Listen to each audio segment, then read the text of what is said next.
পড়েন সবাই সুবহানাল্লাহ।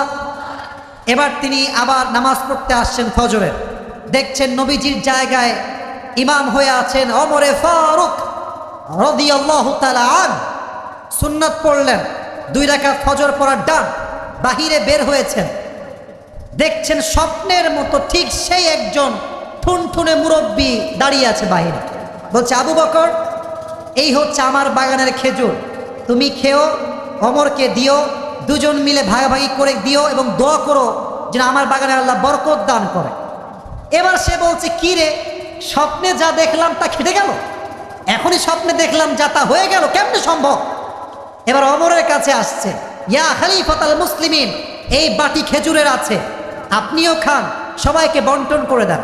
তো ওমরে ফারুক বাটিটা নিয়ে 1 পিস খেজুর আবু বকরকে দিয়েছে। উনি খেয়েছেন, উনি খেয়ে বলছেন, মাশাআল্লাহ, হাদিহি তামরাতুন লাযীযা, this is so tasty man, তো অনেক স্বাদ, আমাকে আরেক পিস দাও। এবার ওমরে ফারুক কি বলছে খুব ভালো করে বুঝবেন যুবক ভাই।